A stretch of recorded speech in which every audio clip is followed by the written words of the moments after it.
we are here for fall, spring, and everything in between. I'm going to go ahead and leave Mark and Emily to talk about that. All right. Good morning. Welcome, everyone. Morning. Glad you're all here. We haven't even started yet. Let's save that for later. I'll let you introduce yourself first. Sure. My name is Emily Kozlik-Whittle, Dr. Emily Kozlik-Whittle, let me be specific. I'm a Mac systems engineer for end-user computing at the Home Depot. Awesome. And I'm Mark Buffington. I'm a senior SE here at Jamf, based out of the Minneapolis office. Fifth JNUC here, fourth time as a Jamf, first time presenting. So it's kind of nice to make that change. No pressure. Talk to the community and all that. Some of you, if you've met me before, it's generally been over WebEx, over the internet, as most of my communications and talks have been that way. But just to present and sort of shape what we're doing here, at Jamf as well, just a little bit of background on me. I'm part of our subject matter experts group, so the last couple of years at Jamf, we've really tried to get a number of different people that are customer-facing and involve them with product management. Start early as far as getting feedback about what new things, new features are out there, what the impacts are to people, and then get some of that feedback to our engineering team before they start working on things. So it's been my pleasure to be part of that team. Also, other Jamfs you may have seen present here with other sessions. Sometimes we're asked to by folks like Charles, if there's a topic, things like that. And just kind of background on last year, he wanted me to join in. And I was scared. I didn't want to do it. But since then, it's something that really it's a pleasure and an honor to be part of this session. All right. So just taking a look at the agenda, what are we doing here? This is something that, as you all, of course, know, things are always changing. We've all got our responsibilities, what we need to balance. We'll take a look a little bit at some history of some things, where we can find resources and stay informed, find out what we need to know when we need to know it. And then Emily's going to be diving in pretty deep as far as working with VMs and some testing strategies that we can look at as we work with testing. All right. All right. So I'm going to take my pregnant self over here and sit down on a chair. And Mark is going to start us off. So starting off, we've heard this all throughout the conference. Everything is about user-centric. As IT administrators, we want to be getting a good experience for our users. We also want to be balancing everything to do with our organizational needs, be it security. Having the latest operating system often is a part of having the most secure environment as well. And then there's always going to be things that we need to stay aware of, ongoing, things that we sometimes just want to see, hey, what does this thing look like? What does this new feature do? Do I need to care about it? So there's a lot of things that are on everyone's plate, and it's really a matter of balancing time versus to prepare versus time that you might have to respond to things. So let's take just a quick look of history of different Apple release cycles. Most everyone knows that, yes, you're going to be working at the pace of Apple. There's the annual fall releases, oftentimes some consumer features, and users are going to want to update. And more importantly, these fall releases tend to have potential of infrastructure changes, things that you really need to be prepared for, from compatibility with software, compatibility with networking. So most people know that, yes, fall is a time that you want to test for. We get informed via WWDC for both the device management sessions as well as even other sessions as well that can kind of give some hints as far as where the operating system is going from a security perspective. So taking a look at those fall releases, The last few years, we've had Sierra, High Sierra, Mojave, iOS releases as well. In this talk, we're going to be probably focused a bit more on the macOS releases, just because in the past few years, the changes have been somewhat more drastic in certain regards. Certain workflows we've all had to adjust, not be able to do necessarily the same things as we've been doing before. High Sierra really was kind of a big change as well to a number of things when it came to kernel extension loading, file vault, and other types of MDM management. And then after fall releases, Spring started to be a thing. This started in 2016 with more specifically iOS 9.3. And these Spring releases, at least in my opinion, being kind of a device management nerd and wanting to solve people's problems, customers that we have here at Jamf, these are things that tend to be pretty cool features, good enhancements, things that aren't necessarily disruptive, but they can enhance our experience. And for many people also, these releases are not widely known. There's not going to be keynotes that discuss some of the Spring release features. The last couple of years, that somewhat gets recapped at WWDC. But it's more of something that if you're plugged in and aware of some of these things, you can kind of get a head start and see what's going to be of value in your environment. So just a couple examples. iOS 9.3, as I mentioned, that being the one that offered shared iPad, lost mode, restriction of iOS apps to allow or disallow. Pretty major for purpose-built deployments of iOS devices. 2017 introduced tvOS management, pretty big deal there. That's been further enhanced as well. More MDM commands, restarting, shutdown, things like automated MDM enrollment to trigger with the command line, profiles-n, things like that. And then 2018, iOS update restrictions, macOS update restrictions as well to defer those. And then also 2018, as many of you know, the progression of High Sierra, that's when the user-approved MDM and kernel extension policy really became hard enforced at that time as things were prepping toward it. So fall and spring, cool, we're all good there. But maybe not quite. So there's in between. And this is important not only for security updates, staying aware of things that you might need to patch or have updated in your environment, but High Sierra, as you see here on the slide, had a number of incremental things as the concept of user-approved MDM was added in 10.13.2. And then finally, the enforcement of that with 10.13.4. I did make a note here, while this is mostly macOS topic-focused, there's a great PDF on Apple's website about the iOS lifecycle management guide that goes through some of the release cycles, testing advice, and things like that as well. So when it comes to knowing that, yes, these updates are out there, as an organization, you need to define what readiness means to you. This is something that is important to do not only for just assuming things, but actually document it. Talk to people in your organization. You're going to be looking at app compatibility, software like security tools, file vault workflows, your networking stack, and then what you have set up for your deployment workflows, because more and more we're adding these user-focused, experience-driven provisioning of devices with automated enrollments.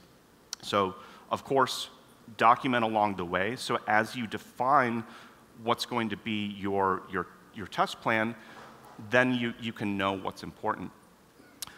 So quick here, I'm going to run through a tour of a number of things that many of you may already know, but I'm also just kind of curious from the crowd who all follows what. So we'll be walking through a number of these.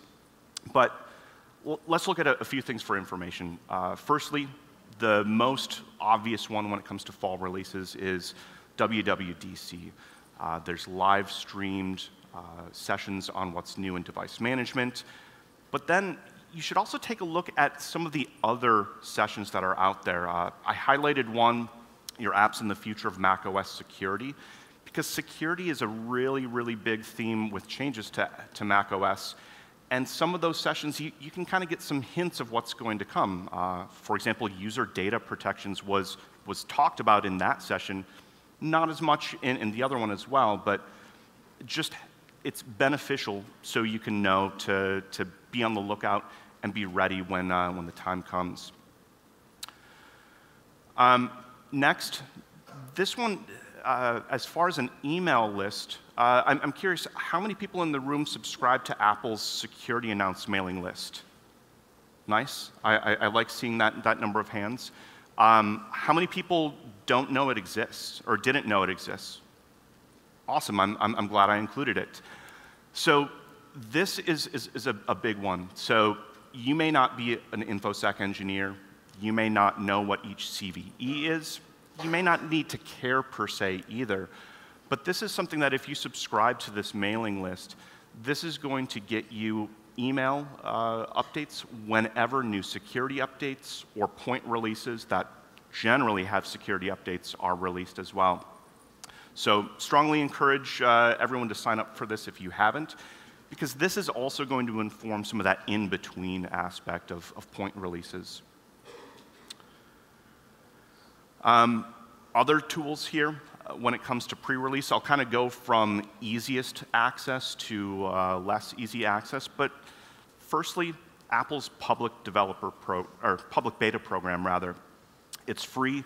It's not going to get you those betas on the first go-ahead, but it gets them to you relatively soon to test with. But where this doesn't really help us as much from a planning state is it doesn't give us documentation with the public beta. You can submit feedback, yes, but as we go through, we'll see some other ways that we can give feedback along the way too.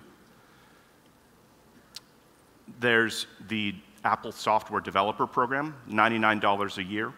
This is something that I strongly encourage everyone to invest in, from the concept of signing your own packages, having that documentation and access as well.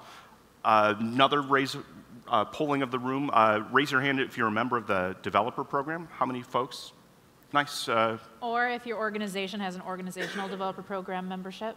Yeah. Awesome. Developer program's great. It's going to get you those releases. You can subscribe to the RSS feed of their news as well. So you'll be alerted when each beta comes out. So pretty cool there with the developer program. But one thing that you might see when there's developer release notes, it might not have all of the things that matter to us as IT administrators and people in the Mac management space. So my next one here is something that is available from Apple. It is an invitation-only program, but it's called Appleseed for IT. It's referenced in that iOS lifecycle management document I mentioned before. You can see it on this website. But this is something that you need to talk to your Apple team, talk to your SE. The document also says you can speak to an AppleCare account manager if you have an enterprise account. But where this, at least from my understanding, this is something that if you're invited to this, you're really, really encouraged and, if not required, to give feedback. Do your testing, give feedback, take surveys, and as a bonus, you get these beta releases and you get some really good notes with it as well. Sometimes a little bit more information than you might get from just the general MDM documentation also. Yeah, and before we move on, worth pointing out, if you're at a small organization, maybe you don't work heavily with professional services at Apple, or you don't really have a dedicated SC, it's not something that has really been a part of Apple at your organization. If you're in the Mac Admin Slack, there is a channel for Appleseed. There are members of Apple's professional services team in there, and you can get in touch with them that way to see if your organization makes sense to be an Appleseed for IT. If you're willing to dedicate time to testing and providing them feedback, they will more than be happy to accommodate because they want your feedback from an IT perspective on changes that are happening on the Apple platform. Awesome. And one more survey. Raise your hand if you are a member of Appleseed for IT. Cool. If you had someone raise your hand next to you, can always ask some other feedback on that as well. Has its own NDA, but still it's something that I highly encourage everyone to seek out some of that access, both for early awareness, but also giving that feedback to the teams that it really impacts from a development standpoint. Speaking of development, there is Apple's MDM specification. Here, as a member of Jamf as an organization, yes, you can assume that we're going to be on top of a lot of what's out there, these changes as well, but it's out there for everyone. I really look at this as something that, for me, as a kind of a tinkerer, a curious person, when those betas are out, before our development team can even work on it, I want to take a look at those keys, see what the experience is on a beta, see if it's something that matters to people as far as an impactful setting, and what that's going to look like from a user experience. And I highlighted this particular developer website because this one is a little bit more user-friendly in the way that it's written. It's going to go through a lot more of that user experience versus just technical Booleans, keys, XML, arrays, all that good stuff of profiles. Speaking of Jamf, Jamf's beta program, raise your hand if you're a member of the Jamf beta program when that goes through. Good number of hands.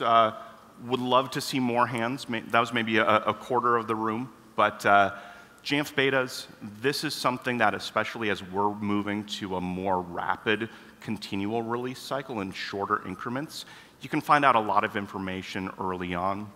As 10.8 was released this week, 10.9 beta is coming out next week, so things are moving along pretty quickly.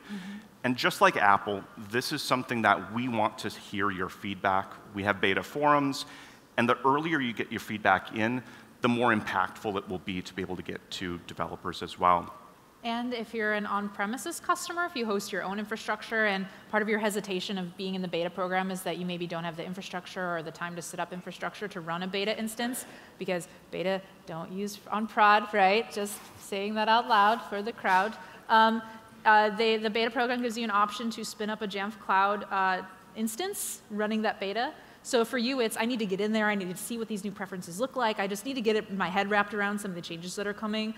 You'll get a Jamf Cloud instance that lasts during the beta program for that release that you can go in and look at. So if you were hesitating because of on-premises infrastructure, know that you can get a Jamf Cloud instance through the beta program that you can play with.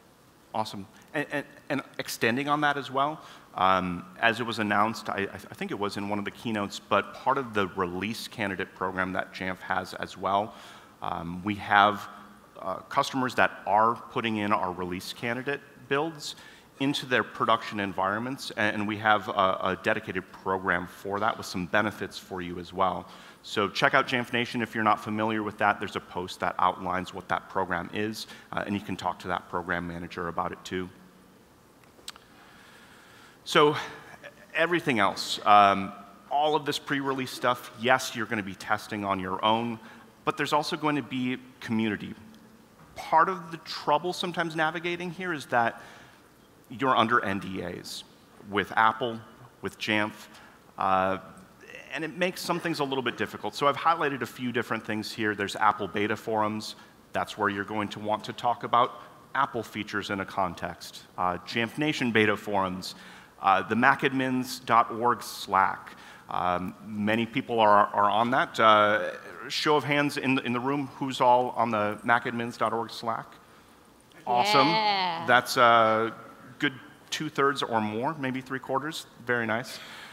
And Jamf Nation is awesome. I love Jamf Nation. But Slack is also great for that real-time communication, different focused rooms. So great place to talk about things. But certainly, I'll say from a Jamf perspective, if you have feedback for us, don't necessarily put it in Slack. Talk to us. file a case, we need that data and documentation if it's something that's impacting people, and we want to know what that impact is. And I say we as if I'm a product manager, but I'll just kind of wear that hat for that statement at the very least. Then certainly vendors and community. Ask your vendors, are they ready for the new OS? Put pressure on them, and let them also know that impact as well from your organization and the size of that impact. And if you're working with a really cool vendor, they maybe tell you things that are impacting their product that are a feature of the new OS that you didn't know about that might impact other products that you use. Anytime you're doing operating system preparedness, reaching out to vendors, trying to get a timeline from them, seeing if they already know any impact, keeping in touch with them periodically throughout that release cycle is huge and of benefit to you and to them, because they also appreciate that feedback from their customers. Yeah, absolutely. So, as I mentioned before, after you've defined what readiness means to you, start testing. This could be in the fall, it could be any sort of free time that you have with a new point release beta, but you have to define your objectives. What are you testing? What have you tested? Don't make your tests get lost and forgotten. Make it something that you can have a team effort so you're not all duplicating efforts. So this is something that really getting that test plan set ahead of time will make it easier for you if there are, say, late beta additions, things you weren't expecting. Those things are going to be something that you can focus on just that one thing while you've looked at some of those other aspects of new OSs earlier. Also put a note about testing with clean and production environments. What I mean by that is clean can be something like a VM, could be something that you freshly erased a system with, but sometimes there's just a real benefit of taking a machine that is maybe your primary use machine, if it's allowed to run betas, or some machine that is well worn with a number of different things installed on it, and really see what that impact is like on that machine that has tons of stuff. Because sterile, clean environments, you may not see things pop up, but that may be different. So certainly look at both of them. And I'll hand it off to Emily to speak about some VM strategies. Yeah, so let's talk VMs. Cool. All right, I'm going to try to push the right button on this. All right, so I'm here to talk about tips for building VMs for testing. Now, I'll provide some caveats. Like Mark was mentioning, a VM, you can have VMs that live on a host that maybe emulate a production device, but this isn't made to replace actually going out and seeing what a workflow or a change to an operating system or a product or whatever is going to be like on a user device. This is, I need to do some quick testing of a new installer, or I want to make a tweak to my enrollment workflow and I want to just see what it's going to look like. I just need to wrap my brain around it. This is perfect for those kinds of situations. The other thing, I'm lazy. I like things that are fast and easy. I find dealing with physical Macs for testing can be a bit tedious. It takes additional time to reset them. Of course, with stuff like our Erase OS installer, whatever that flag is now with the new app installer for Mac OS, that is streamlined quite a bit, which is nice. But you can't beat just making a quick clone of a VM and having it ready for you instantaneously. So part of what I'm going to go over here is how to get a VM built in a good state to do some of that quick testing, especially if you're in an environment like mine where you work in sprints, you have things you're trying to deliver by certain dates, you have other teams that are dependent on you to deliver new products and solutions. So let's go ahead and take a look. So part of what I'm going to do is talk about some tools that are available for y'all, and then we'll go step by step about how to use those tools in order to actually get the VM ready for you to use. So things that you need for a VM. In this scenario, I'm using VMware Fusion. There are other virtualization applications available like Parallels and some other tools like that. Part of why I use VMware Fusion is our organization has VMware Fusion licensing, so that's handy for me. I know some organizations are Parallels, and that's totally fine. That's what y'all use. But some of the tools that I'm highlighting here, particularly vFuse, works specifically with VMware to build the VMs for that product. So that's why I'm using VMware for my example today. If you do use Parallels or another tool, I know Parallels in particular, there have been some Jamf Nation posts that talk about how to set that VM in a state for the similar testing. So there's definitely some workflows out there, but that's not what I'm going to cover today in this session. install macOS.py. It's a Python program written by another Mac admin in the community. I'll get more details in a second here. It's a really long name, and I was thinking, like, should I call it IIMP? Should I call it IMOP to make it a little easier to say? But I'll probably just say the whole name, and you'll just have to bear with me. AutoDMG, which folks that have come from workflows that involve imaging may be familiar with AutoDMG, which is used to build vanilla disk images of a Mac OS to use for applying to a device. You can also use them for VMs, so that's what we're going to go over today with the use of that here. And then vFuse, which is another great open source tool, a Python program that helps actually build the VM disk images for you. So we'll go in order. So we'll start with install macOS.py. Greg Neagle is a name that hopefully folks in the room are familiar with. This is a tool that he developed for Mac admins to use. What it does is it talks to Apple's CDNs. It says, hey, what installers are available. It gives you a handy list of those installers.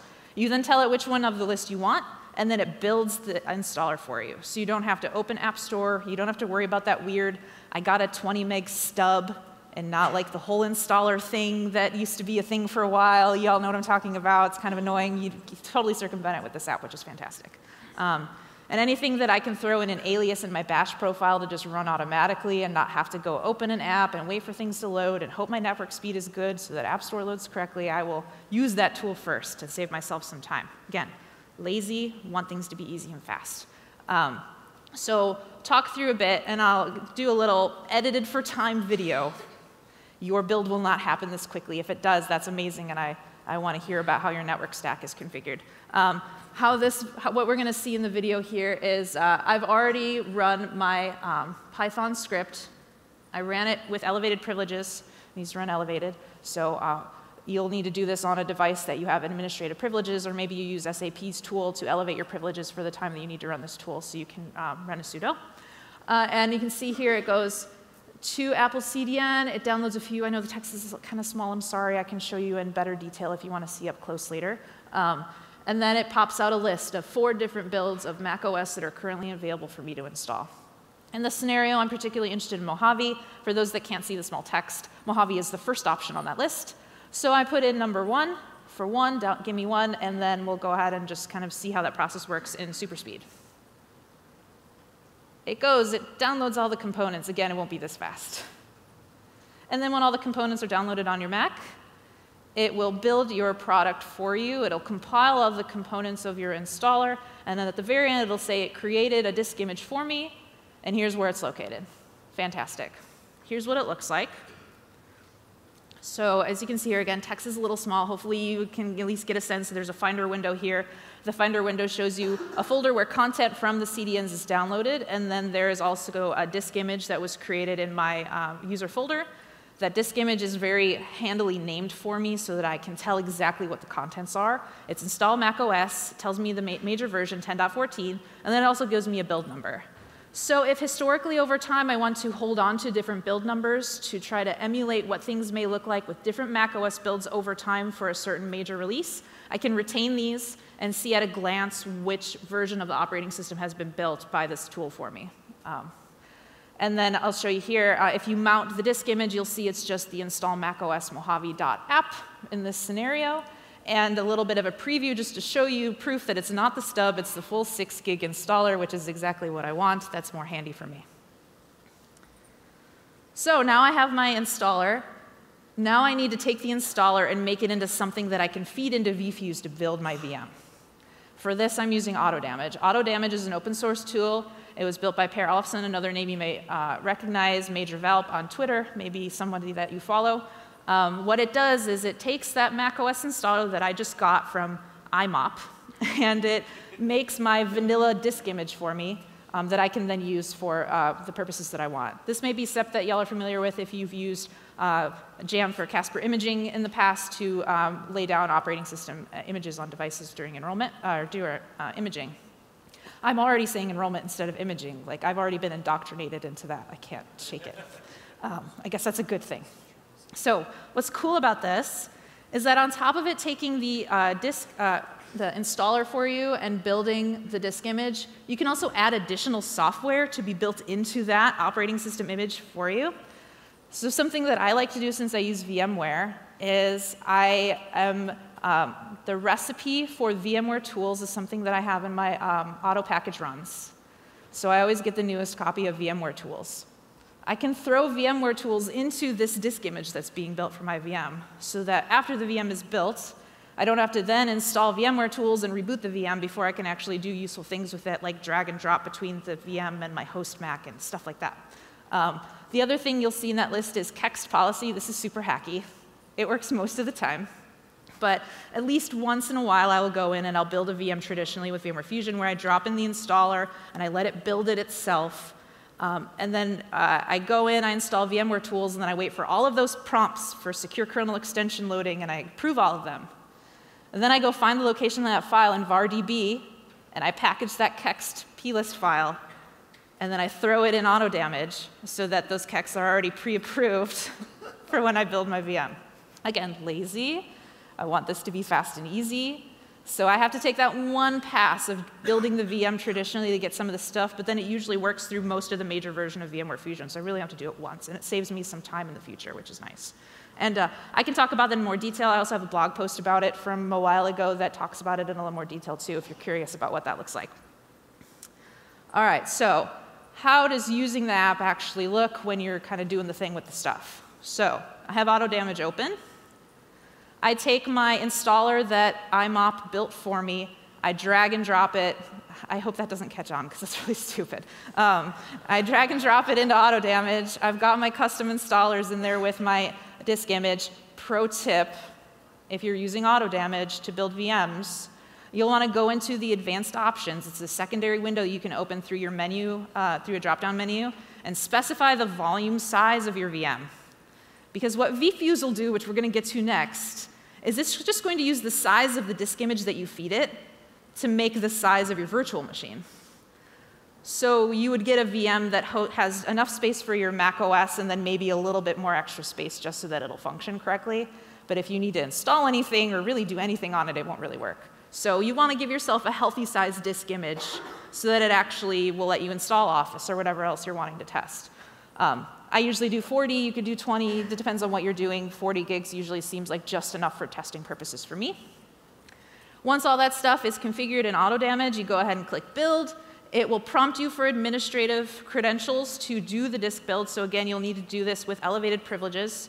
So if you don't typically run an account that has an admin rights on your device, you'll want to use one that does, or use SAP's promoter tool or whatever to give yourself that access that you need. And when it's done, it will plop a lovely disk image into wherever I decide I want it to be saved. And again, it's named very specifically so that I can tell at a glance exactly what version of Mac OS I built. Here it's called OS X or OS 10. We can argue about that later. _custom, because I put custom packages in. And then it gives me the date I built it, what major version, and then what build. And as you can see here, I have an older version from High Sierra that I like to keep around because we do still have plenty of Macs that are on High Sierra, and I want to make sure I'm looking at all of the major versions we're supporting at our organization when I'm doing my testing, so I keep like one of each around. And so that's AutoDMG. All right, so we got our installer. We built a vanilla disk image of it that we can use for a foundation of a virtual machine. Now we need to actually generate the VMware file that VMware Fusion will read for your virtual machine. So that's where vFuse comes in. vFuse is a Python program written by Joseph Chilcote. You may know some of his projects like Outset and Unearth and other things that he's made available open source on GitHub. It takes the AutoDMG disk that I just built and it converts it into a VMware file for me. But what's beautiful about this app is that it lets me set a name, hardware model ID, serial number, and other optional arguments like memory and stuff like that in that VM without having to go into the custom menu in VMware Fusion and do that stuff manually myself. I can feed it all of the arguments that I want to build that VM exactly like I want before I even open it and launch it the first time. What's even better is it uses templates that are formatted in JSON. So I don't even have to remember what the arguments are. I just have to build the template with all the information in it exactly like I want, and just use the template every time I build my VM with vFuse. So that's one less step of me having to remember stuff because lazy. I want it to do the work for me. That's what it's here for. I've got other stuff to worry about. So They're really, for me, I focus a lot on enrollment. So when I talk through these examples, I'm going to focus largely on the two main types of enrollment workflows that Apple kind of are Apple approved. So there's the user-initiated enrollment or manual enrollment, and then device enrollment, automatic enrollment. For MDM enrollment, you can build an MDM VM pretty easily. You need to have just a randomized serial number. It doesn't have to be a specific serial number. It's very helpful to have a hardware model ID of a current Mac that ships. Some people have given me feedback and said, sometimes I don't, and I just let it be a VMware thing, and it works fine. But as Apple gets more restrictive and more specific about what kind of devices are approved for enrollment, being as specific as possible about the availability of the VMs is going to save you a headache later. Or troubleshooting of why this MDM profile won't install, I don't understand. It may be due to something like that. The trick with the serial number here is that it must be alphanumeric. It can't have special characters. And VMware and Fusion is notorious for just throwing random special characters into a serial number. And if you ran into the situation when Jamf's enrollment changed to profile-based instead of agent-based in 10.3 or whenever it was that it did that, maybe it was earlier, I forget, and it just wouldn't install and you got a random error, it was likely because the serial number had a weird character or something in it, and that made it not eligible for MDM enrollment. So we're going to talk about what we need to do to get a well-formed serial number so that that'll work. Button. There we go. For DEP, you not only need to have a very specific serial number, but you also need to have a specific model ID that matches that serial number. And again, I've gotten feedback that said, I used a good serial number and a random hardware model ID and it worked. But again, as Apple gets more specific about devices and the states they can be in to enroll, the more specific you are with this information, the more success you're going to have. This is obviously ideal for automated enrollment. So if you're testing DEP enrollment workflows, that kind of thing, these VMs are ideal for that. Oh, and I think someone laughed. I always hide a cat somewhere. So I have my bash profile loads cat say with a saying, and cat says it, and it pipes it through lolcat, so it's rainbow. So that's going on with there. And I can tell you more about that too if you're really curious, because I love doing stuff like that on my bash profile. All right, so I'm going to use templates in this example because I think templates will save you a lot of time and headache going forward. Hopefully, the text is a little small, but hopefully you get a gist of some of the information. You're basically taking arguments that vFuse uses and you're feeding it to vFuse through the template. So you can tell it's kind of an array, right? You have, or maybe not an array and a list. My Python isn't the best. I always forget the terms. But so I'm telling it my source disk image, which is I got from AutoDMG. I'm telling it where I want it outputted. And you'll notice here the output directory is .localized. If you just put /virtual machines, which is like the default VMware folder, that technically doesn't exist. That folder is technically called .localized. For those of you that don't know, just real quick, .localized means that it's a folder that if someone chooses a different language other than English, it'll get a localized name for that language of what that folder is supposed to be called. So that's why it's called .localized, in case anyone was curious. And then other information, what I want it called, what hardware version of VMware I want to use. That's like the hardware that is built in with VMware Fusion that it runs off of. Memory, other stuff like that. What disk type? Do I want bridge networking or not? Sometimes I'm lucky and bridged works. Sometimes it doesn't. Our network is finicky sometimes. What the hardware model is, and then the path to VMware Fusion. There's a specific reason why Fusion 10 works better than 11. I'm not going to get into the details now, but come talk to me afterwards if you're curious about what that is. The main difference between the MDM approved and the DEP enabled is that you can see in the DEP enabled that a specific serial number is specified there. Now, some of you may have heard that Duo paper that talked about vulnerabilities with device enrollment and people being able to get company information if you figure out a serial number they own. This is Leet speak. C0 DEP serial N.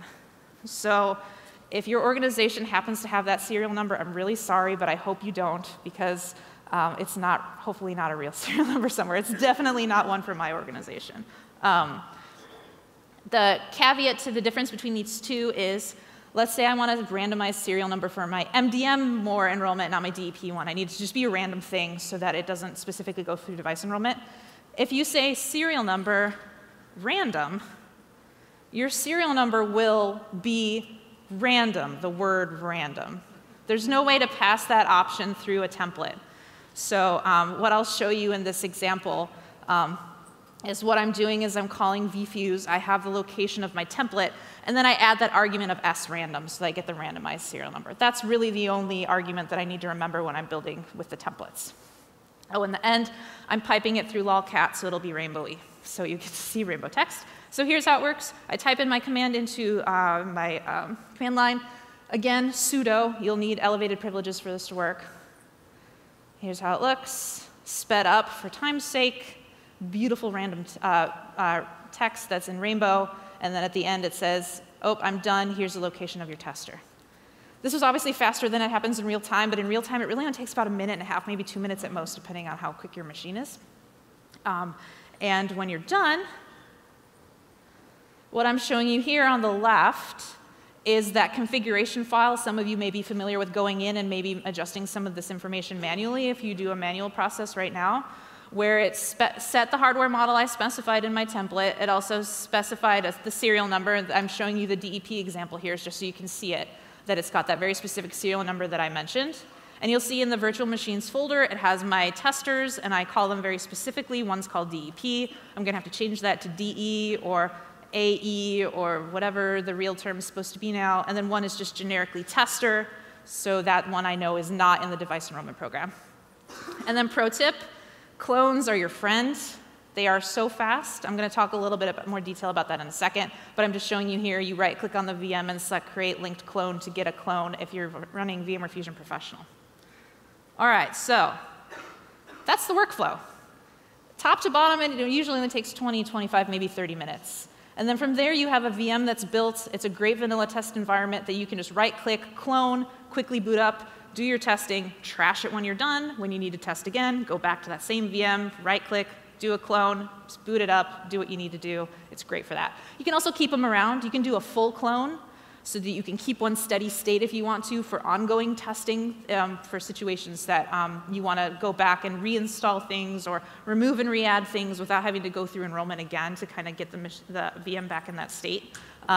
So a few caveats. AutoDMG as of right now, if you're building on Mojave, one, you have to be on the same Mac OS on the host as the guest you want to build. So if you want to build a Mojave VM, AutoDMG will only build it on a Mojave Mac. So you'll still need a physical device using that version somewhere. AutoDMG on Mojave also now requires that the installer be on an external disk build, but the install macOS.py does that for you. It builds it in a disk image, so you just need to mount it, and it's already on that external drive for you, so you don't have to do anything fancy or use disk utility or anything like that. It's already in a state that's ready for you to use with AutoDMG, which is awesome. And clones. Already talked about clones a few times, and we're getting really close on time, so I'm not going to go into too much more detail on that, but I will be around if you want to talk more about it afterwards, about why clones are awesome and snapshots are old man's game. All right. So uses for MDM DEP VMs. My coworker Patrick is going to laugh at that.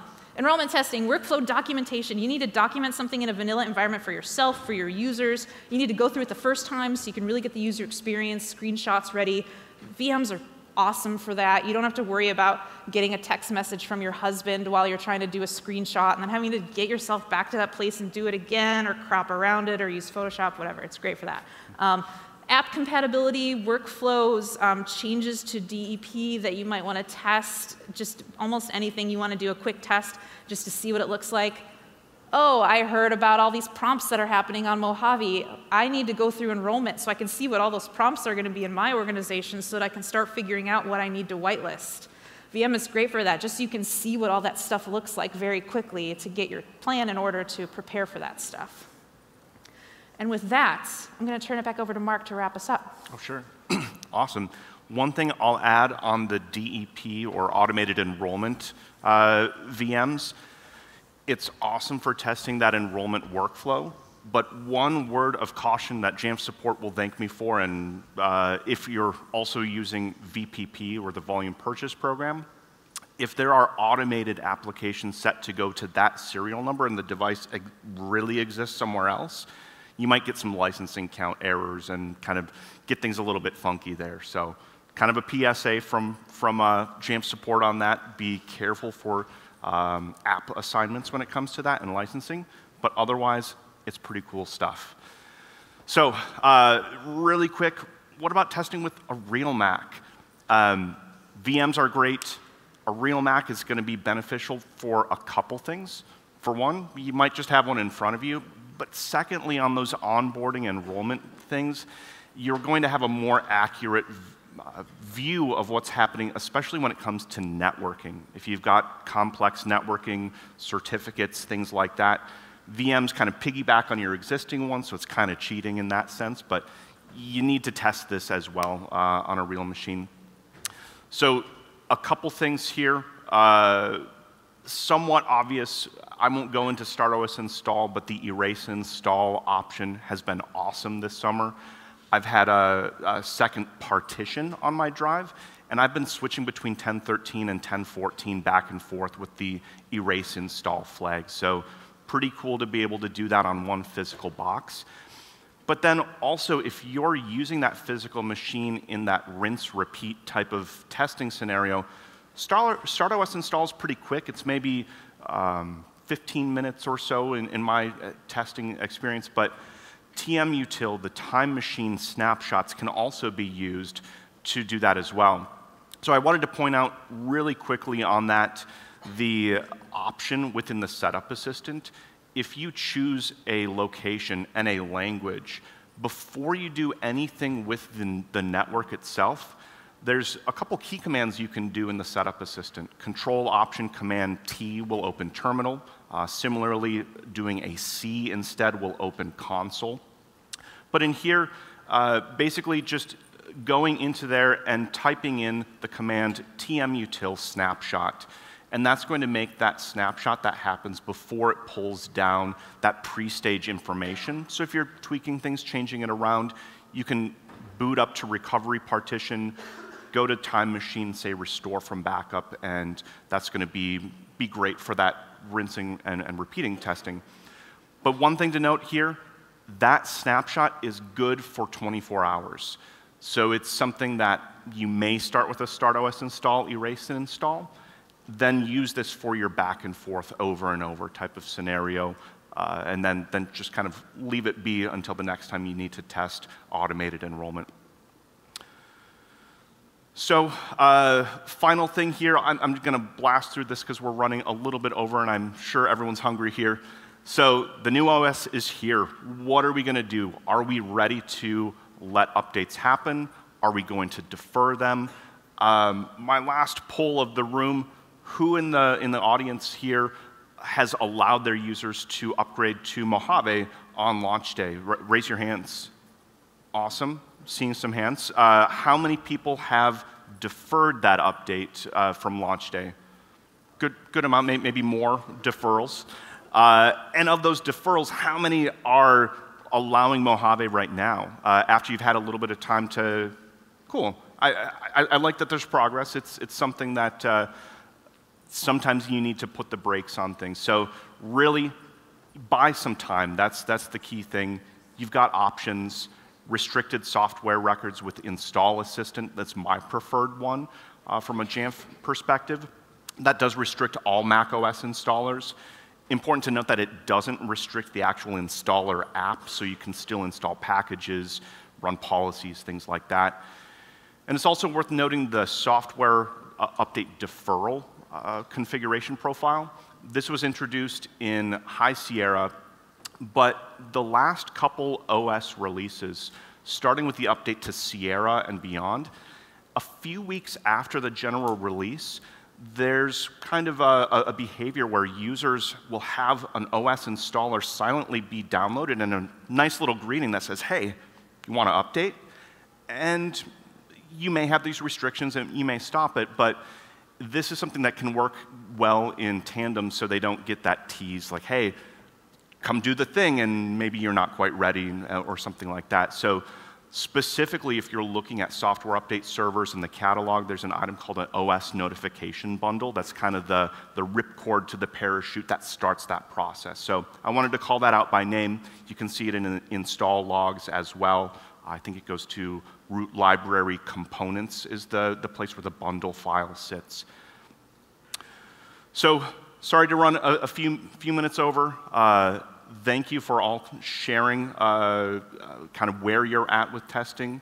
Thank you for your time here. And Eventually, when it comes down to it, with these software updates, you're going to have to update eventually or be ready and support those new machines that you're adding. So keep calm, update your OS, and have a good lunch.